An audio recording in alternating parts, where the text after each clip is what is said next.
Welcome team. இன்னைக்கு ஒரு short analysis எதை பத்தினா fluctuations of world economy and the current status of world economy அப்படிங்கிற ஒரு டைட்டில் எடுத்துக்கிட்டோம்.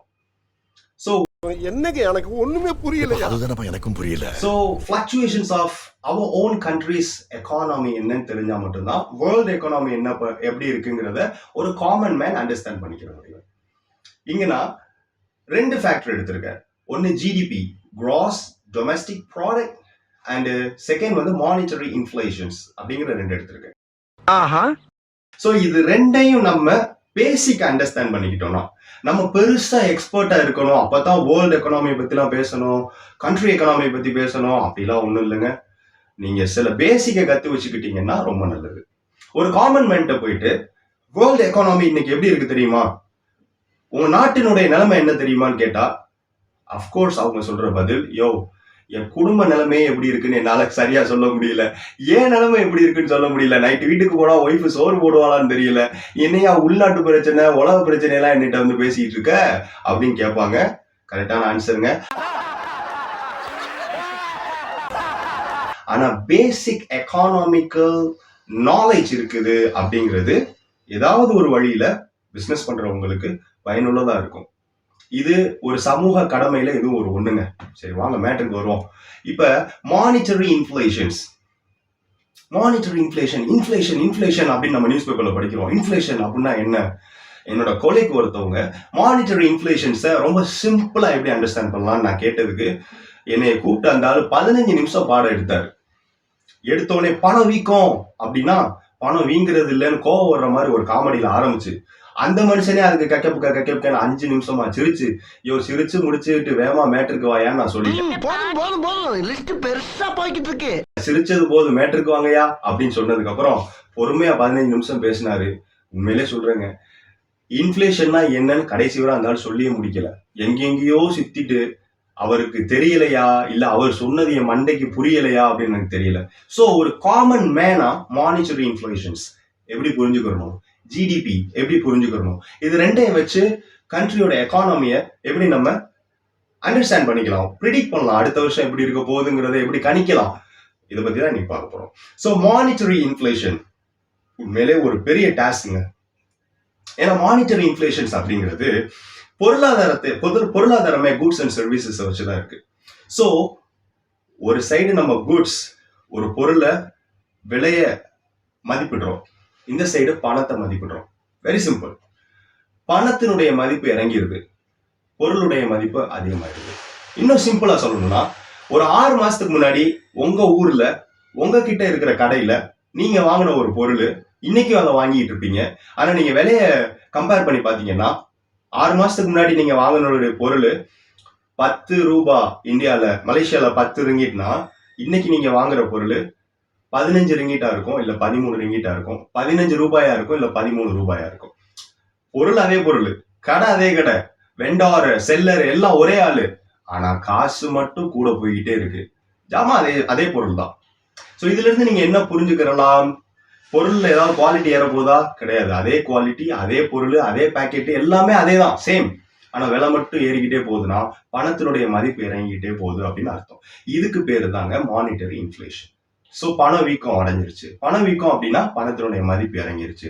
நிறைய பணம் செலவிட்டு அதே பொருளை வாங்க போறோம்.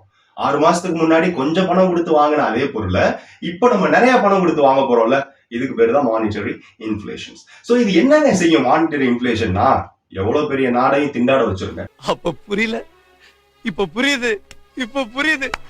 சோ ஒரு வணிக உற்பத்தி குறையுது அப்படின்னா கூட monetary inflation one of the ரீசனா இருக்கும்.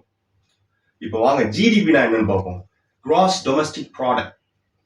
ஒரு ஈஸியா மொத்த உற்பத்தி இருக்குல்ல, ஒரு உள்நாட்டினுடைய மொத்த உற்பத்தி இதுதாங்க அது.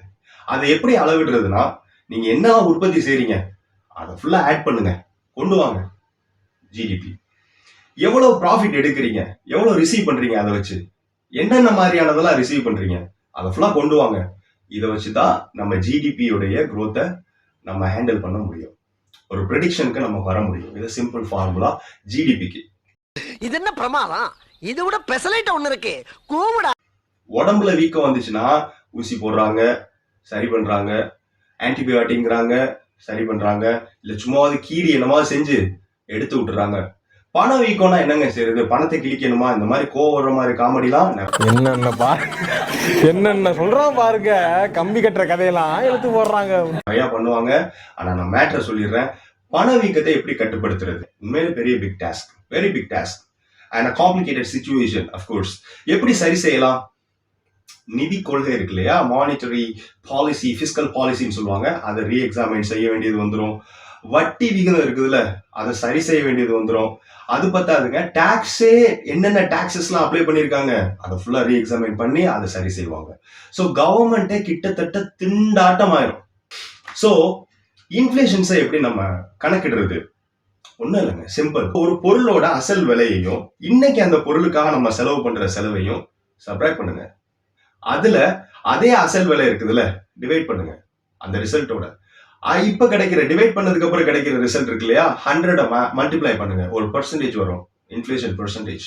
ஸோ நீங்க அந்த விகிதம் என்ன அப்படிங்கிறத ஈஸியா அண்டர்ஸ்டாண்ட் பண்ணிக்கலாம். ஒரு சின்ன பொருள் இருந்துங்க, இதைத்தான் பெரிய பெரிய கால்குலேஷன்ஸுக்கு அப்ளை பண்றாங்க. ஸோ பேசிக் எப்படி நம்ம புரிஞ்சுக்கிறதுங்கிறத இதுல சொல்லியிருக்கேன். இப்போ வாங்க உலகத்துக்கு போவோம். உலகத்துல எப்படியா பேண்டமிக்னு வந்துச்சு, கோவிட்னு, உலகமே தோசையை பரட்டி போட்ட மாதிரி பிறண்டுருச்சுங்க. இன்னைக்கு இருக்கிற ஜியோ பாலிட்டிக்கல் டென்ஷன்ஸ், நீங்க உக்ரைன் ரஷ்யா வார் எடுத்துக்கலாம், மிடில் ஈஸ்ட் கான்ஃபிளிக்ஸ் எடுத்துக்கலாம், கிரைசிஸ் போய்கிட்டு இருக்கு. ஒவ்வொருத்தவங்க இன்னொருத்தவங்களை கிரிட்டிசிசம் பண்றது, இந்த பிரசிடென்ட் வந்தா சரி பண்ணிடுவாரு, இல்ல இவர் வந்தா சரி பண்ணிடுவாருன்னு தன்னுடைய சொந்த கருத்தை சொல்லி எல்லாரும் ஓன் சாட்டிஸ்ஃபை ஆகிக்கலாமே தவிர, ஒரு பொருளாதாரத்துக்கும் இந்த பிரசிடென்ட் வந்தாருன்னா சரி பண்ணிடுவாரா அப்படிங்கிறதுக்கும் சம்பந்தம் இல்லைங்க.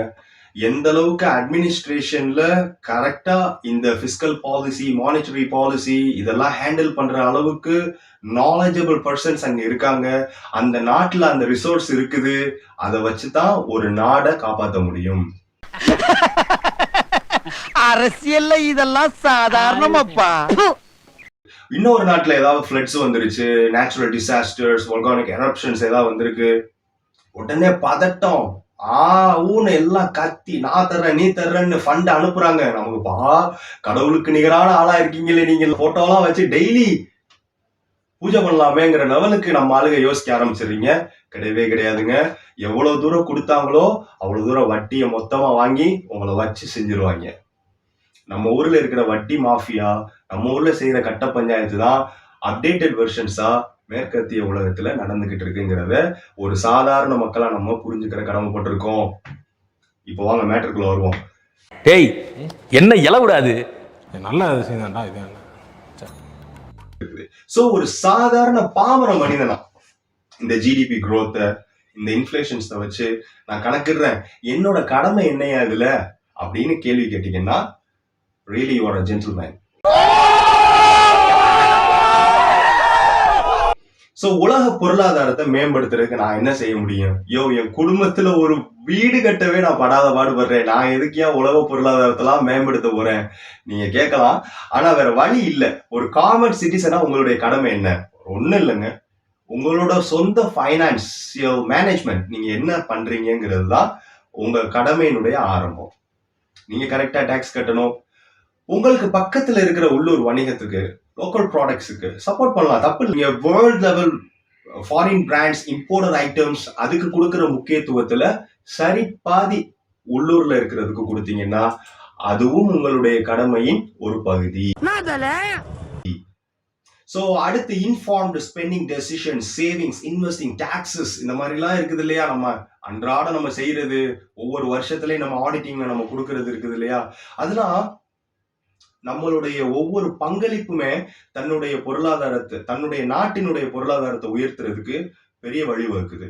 நம்ம ப்ரொமோட்டிங் சஸ்டைனபிலிட்டி, எஜுகேஷன், இன்னோவேஷன் அப்படின்னு வர்றோம். நிலையான தன்மை, ஒரு கல்வி, ஒரு புதுமையை ஊக்குவிக்கிறது அப்படின்னா அது ஒரு லாங் டேர்மா, ஒரு நீண்ட கால சமூகம் முழுவதற்கும் அது வளர்ச்சிக்கு பங்களிக்கலாம். ஸோ எக்கானமிக் growth அப்படிங்கிறத மேம்படுத்தணும், பொருளாதாரத்தை மேம்படுத்தணும் அப்படிங்கிற டாபிக் வந்துட்டாலே ஒருங்கிணைந்த சர்வதேச முயற்சிகள் அதுதான் ரொம்ப அவசியத்திலும் அவசியமா இருக்குது அப்படிங்கிறத நம்மளால அடிக்கோடிட்டு புரிஞ்சுக்கிற முடியுது. ஸோ உங்களுக்கு ஏதாவது இதை பத்தி ஷேர் பண்ணணும்னு இருந்துச்சுன்னா please put in comment. Criticism most welcome.